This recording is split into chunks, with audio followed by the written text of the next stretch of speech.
À ces points, 80% d'entre nous avons déjà suivi les films Thor, Love and Thunder.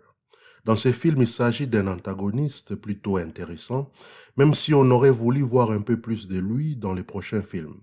Mais ceci est une discussion pour une autre vidéo. Aujourd'hui, nous allons commencer une nouvelle série où nous parlerons des différents personnages, des films, des animés, des séries télévisées. Et dans ce premier épisode, nous allons faire connaissance avec Gore. Mais qui est donc Gore, ce boucher noir, ce massacreur des dieux? D'où vient-il? C'est tout de suite dans cette vidéo. Mais avant tout, abonnez-vous à cette page, laissez-nous un petit like, et une fois que c'est fait, let's go. Gore. Gore est né sur une planète désertique, où l'eau, la faune, la flore se sont fait rares, mais où la foi est grande. Il maudissait les destins pour cette vie difficile, mais sa femme, Hara, lui assurait qu'un jour les dieux entendraient leurs prières et soulageraient leur misère. Mais petit à petit, il a tout perdu. Sa femme est décédée dans un tremblement de terre et ses enfants ont péri les uns après les autres, tandis que son dernier fils, Agar, est mort de faim sans que Gore ne puisse y faire quoi que ce soit. Gore en a donc conclu que les dieux n'existaient pas, puisque ses prières n'avaient jamais été entendues. Ces paroles hérétiques ont valu à Gore d'être banni de sa tribu. Il fut exilé. Puis Gore a fait une découverte encore bien pire. Les dieux existent bel et bien. Après tout, nous connaissons plusieurs dieux dans l'univers Marvel, tels que Thor, le dieu nordique, Loki, mais aussi les éternels et les célestes.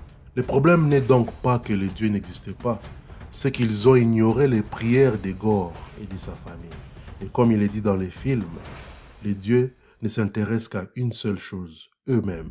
Donc, tous les dieux doivent périr. Mais comment il a fait la découverte de l'existence des dieux?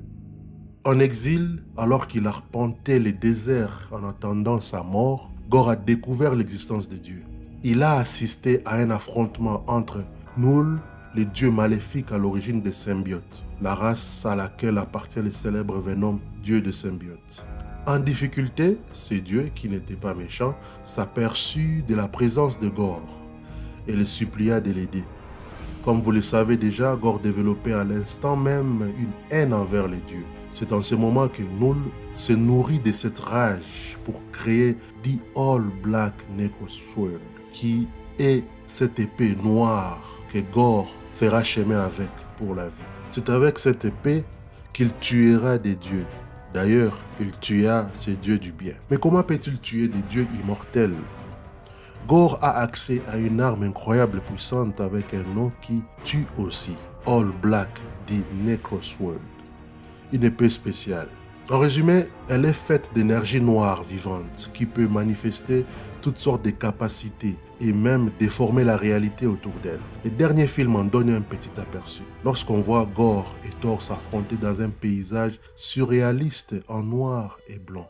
En effet, All Black est en quelque sorte les premiers symbiotes, un ancêtre lointain de Venom et Carnage. L'épée qui appartient désormais à Gore a de nombreux pouvoirs, des capacités surhumaines, l'immortalité, capacité de tuer les dieux immortels et régénération, pour ne nommer que ceux-là.